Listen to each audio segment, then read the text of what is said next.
Hey everyone, this is Alejandro, and welcome back. I know we had kind of a rocky couple of weeks with the weather happening and everything, but now we can jump back into the next part of the lesson. And from here, what I want to start teaching you guys is how to retopologize something. Now, the idea of retopologizing, or sorry, to retopologize is to take an asset that you have, let's say it's like a prop or it's a character, and make a low poly version that would be ready for like a video game. So um, to take a look at this, what I have here is an ottoman, and I'm going to give you guys this ottoman so that you can try this out. So if we click on it, you can see it's compromised of a lot of tries. So I have it decimated for you, and so this shouldn't cause any problems when you're loading it up. But in case you do, just let me know, send me a message or send me an email, and I'll make a decimated version that has less triangles.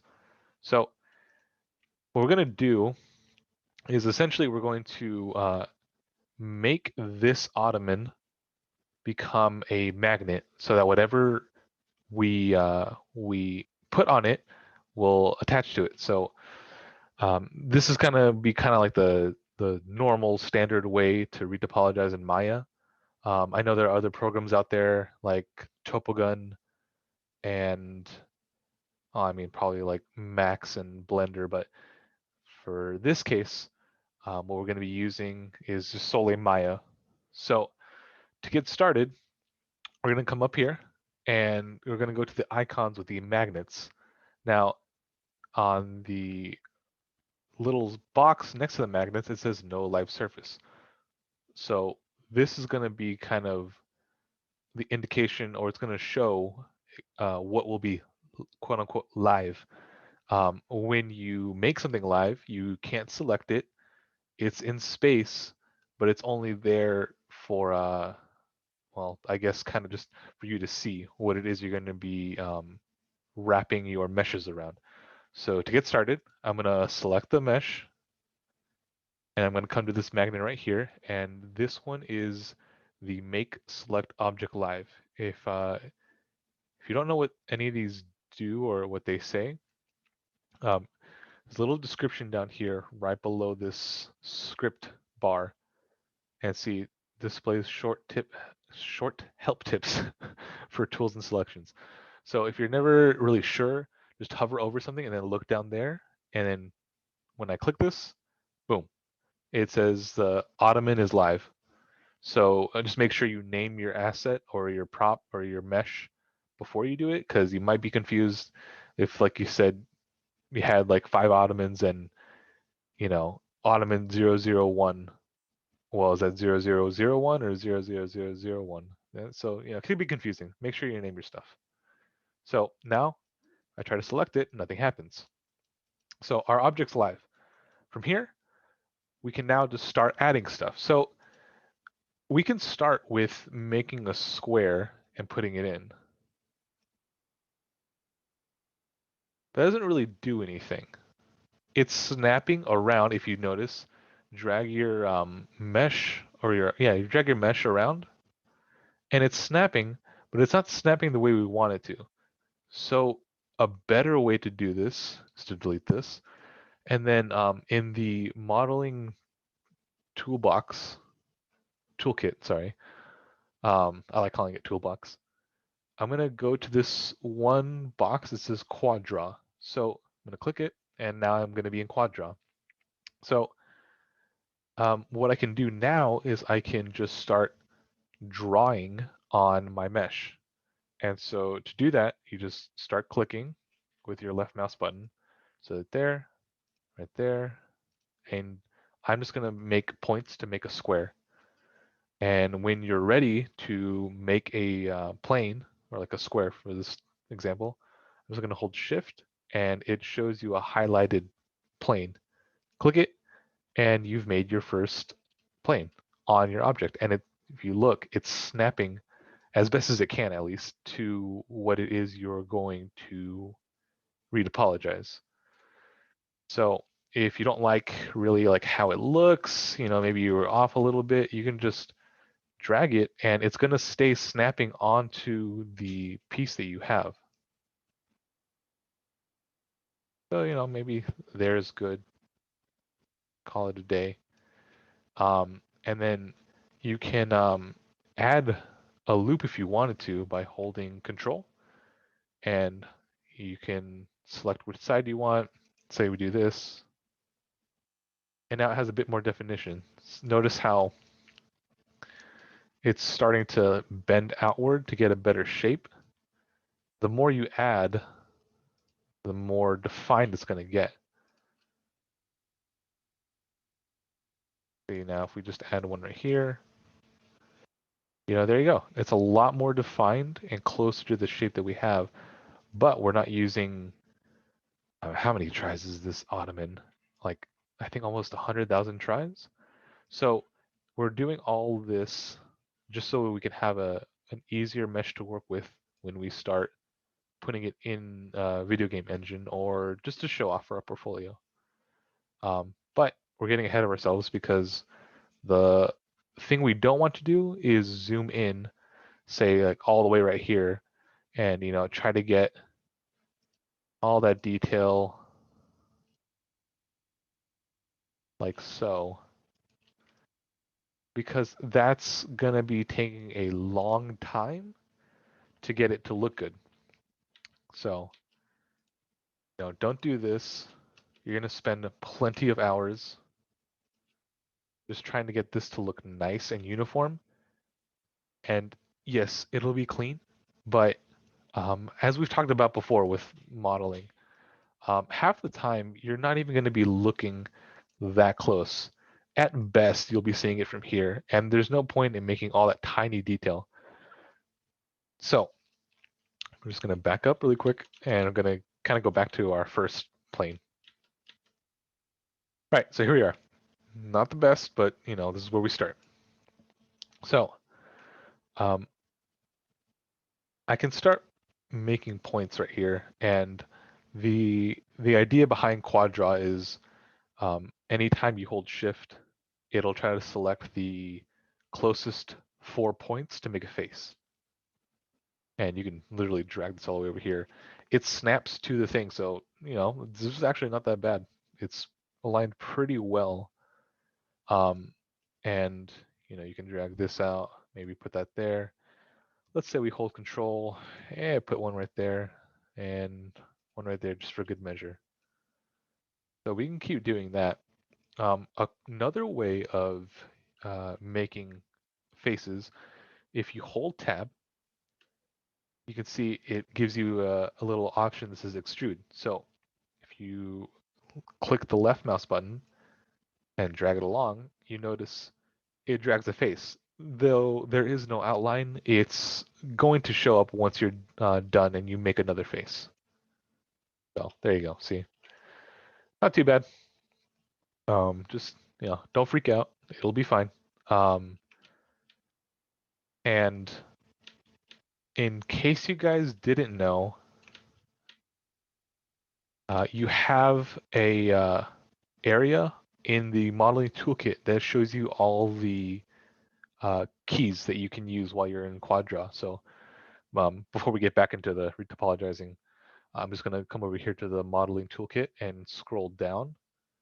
And there's a little section right here called keyboard mouse shortcuts.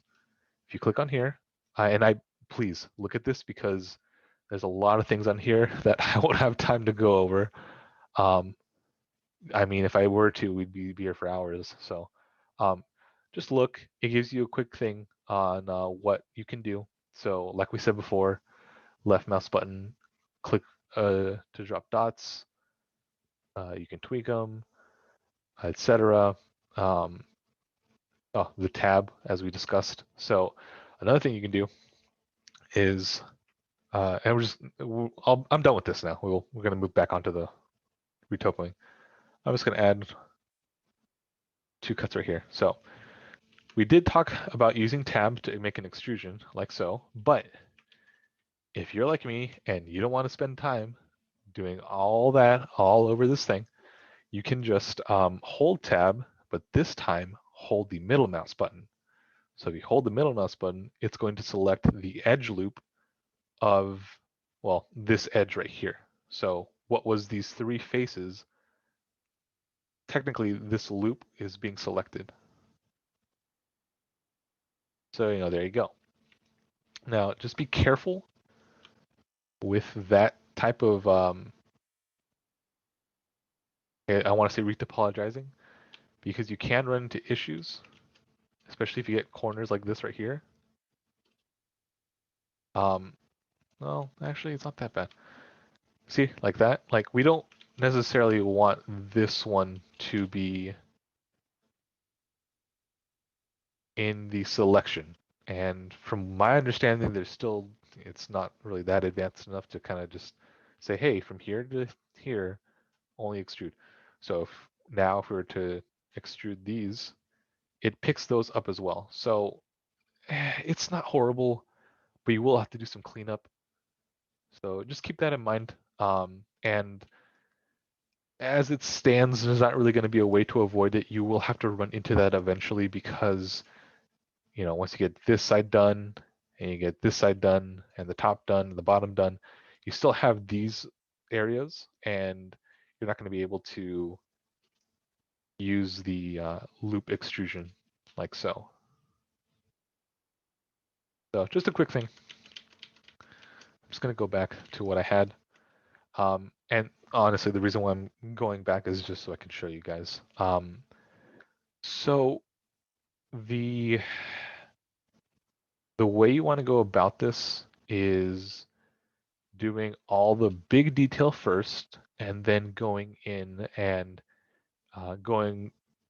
making just a little bit finer detail. We're not going to be going in and you know putting creases here like so.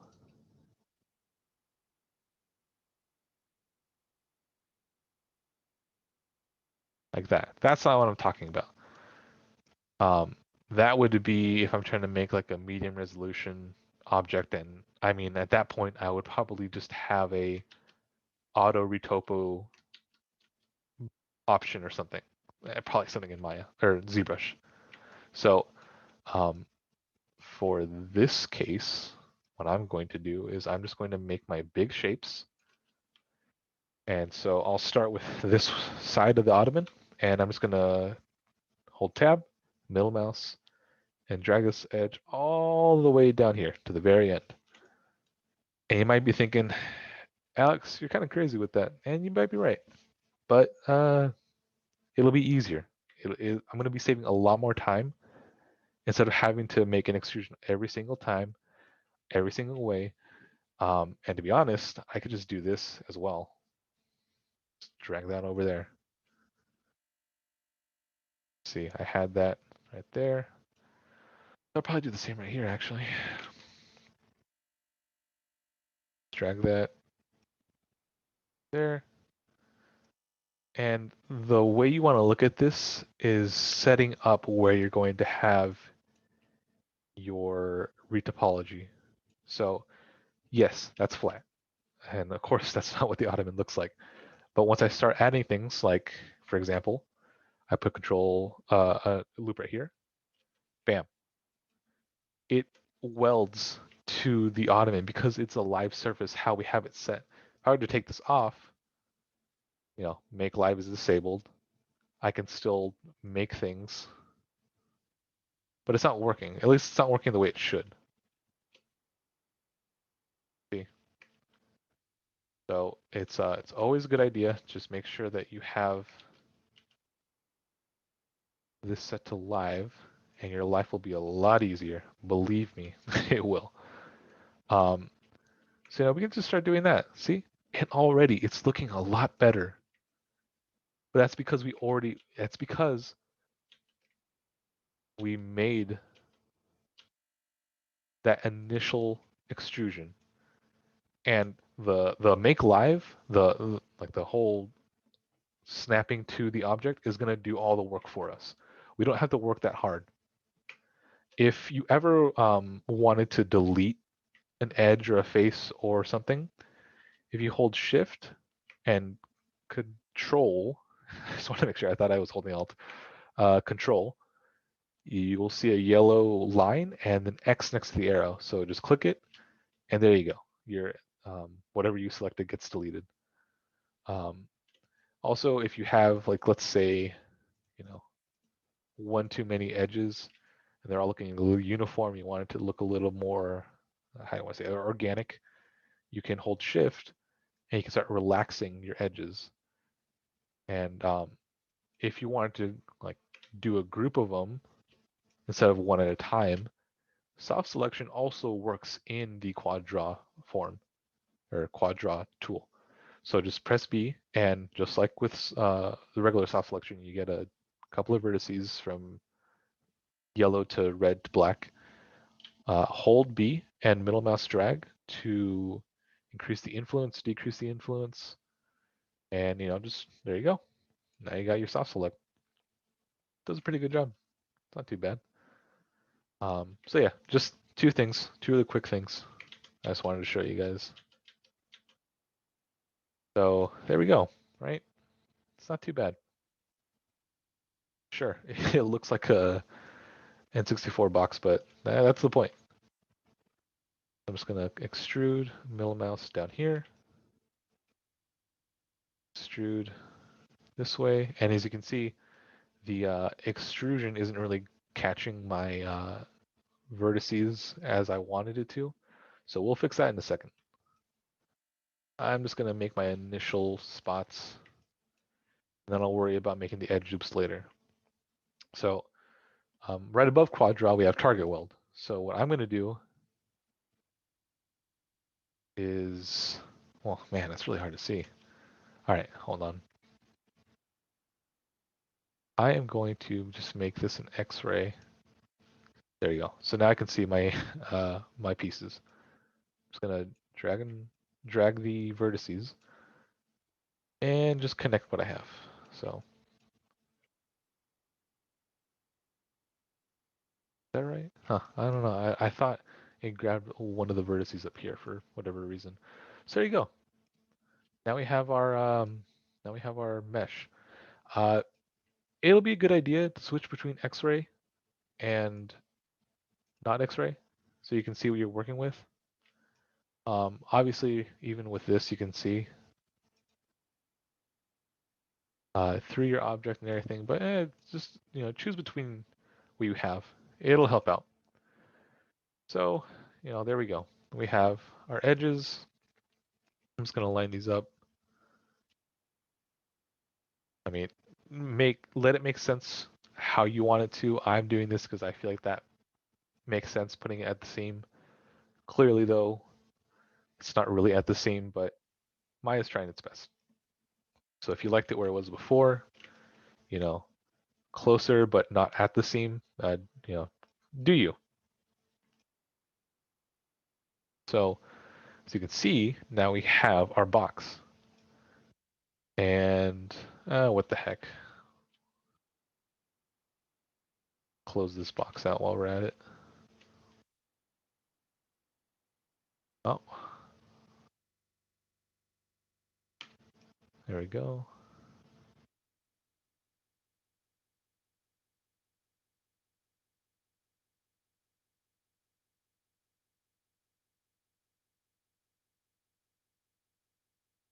Quick thing, in case you didn't know, you can auto weld your selections. So if I turn this off,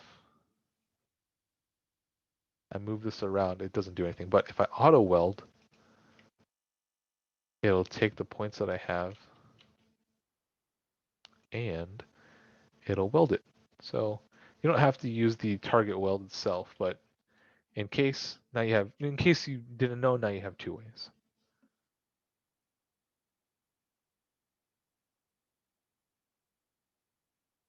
I'm just gonna weld these here.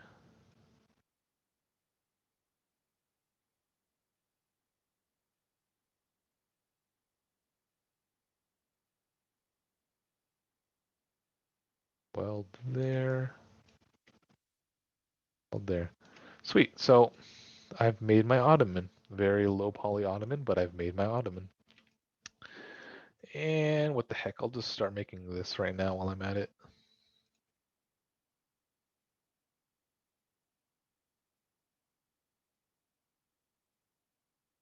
And we're not going for perfect here, we're going for readable. Don't spend too long trying to make this, but also just take your time. If you're confused about how this thing works or how unwrapping or not unwrapping, retopologizing works, just take a sec, take a break, look back at it. It's not as complicated as you think, although I can see how, retopologizing maybe the first or second, maybe like the first few times can be confusing because you are trying to answer questions that you didn't have to answer before in terms of how do I make this, like a lower resolution. But it just takes some practice. Practice and patience. Aside from unwrapping, I think retopologizing is probably one of the more painstaking operations. But just got to take your time with it, and eventually you'll have a nice looking retopologized mesh. So as you can see, it's not perfectly aligned. You have some of the retopologizing not snapping to the edges how we want, but don't worry about that because when we make this a low poly mesh and then we bake it in substance, it's going to carry over the information fairly well. And if we were to look at it from this angle, uh, the the seams would be read very horribly with how it is set now. But if you were to look at it from over here, even then it wouldn't be that bad. We're not going to leave it like this, but I'm just going to let you guys know it's it's not that bad. So I'm going to start with making this up here. So to begin with, I'm going to add an edge right here. That looks good. And I will add an edge right around here. And then one right here. Be like a third one right there. And just for good measure, there. So already we have a pretty close looking object, at least in terms of like this angle. Yes, you can see some of the the mesh is not really snapping up here, but that'll be taken care of on this side. So, already not too bad. The top looks pretty good. Now all we have to do is come to this side, make that, let's say right here. Add one here. Don't really need to add one right there. Yeah, so look, already that top part is looking nice. And we didn't even have to do that much work. We just made a simple box and we just started adding loops because that's all you need to do. You don't even need to work that hard. Why work harder when you can work smarter? So let's start adding loops. And this is going to be the part that I mentioned where you're going to have to start kind of tweaking and making some adjustments. So as you can see, if I start trying to, make my loops, we're going to run into some problems. So the mesh is snapping here, but I need to start adding loops inside here, inside the pieces of the ottoman. So as you can see, we're getting some extreme, like, what do you want to call it? Flushing. It's not really tracking that great. And then over here, it's not even going into the ottoman. So you are going to need to do some tweaking, but just keep in mind, this is part of the process. It's never going to be perfect the first time. It's going to need to have you come in and make the adjustments that are needed. So, just think of it as giving it um, your once over. Just take your time. Play some music. Just, relax. It's gonna take a while, especially if you want it to look uniform. You can kind of just leave it like that if you wanted to. You can just do this. Wanted to. I don't think too hard about it. You know, sure, that's kind of ugly, but eh, who's gonna be looking at it all the way up close like that? Because I won't. I'm gonna be seeing it from like right here. You can fool me with that. Just be like, oh hey, that looks like an ottoman, and you'd be right.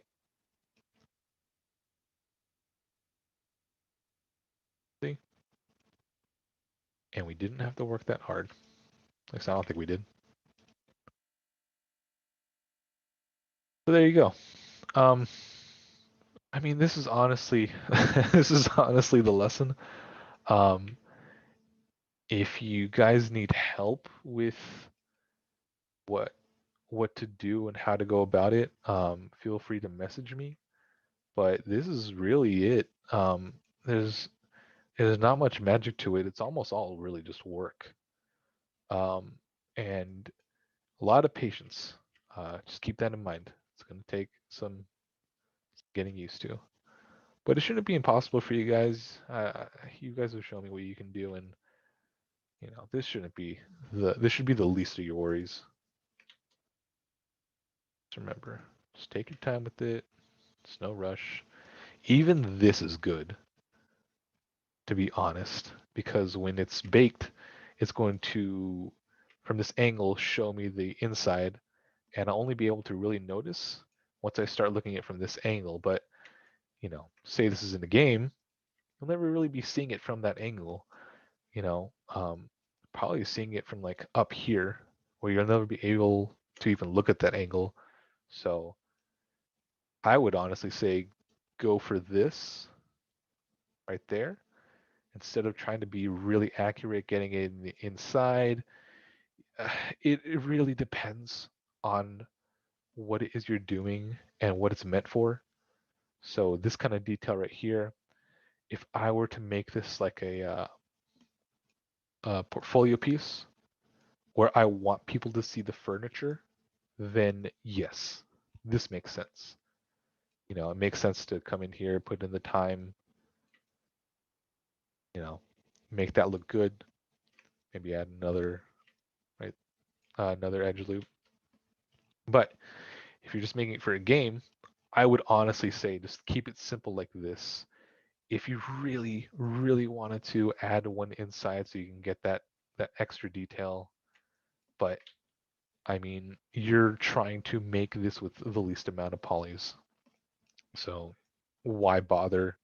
We can get the same, like not the same result, but um, you're just going to be killing yourself trying to make it entirely accurate, and you don't need to. You only need to make it really accurate once you once you're making this something to show off.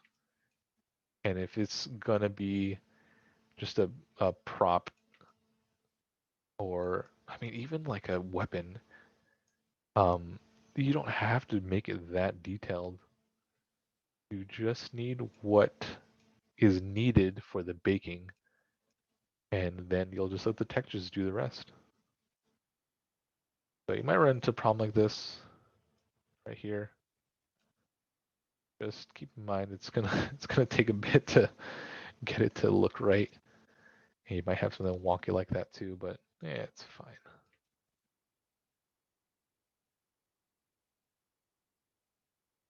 That's good.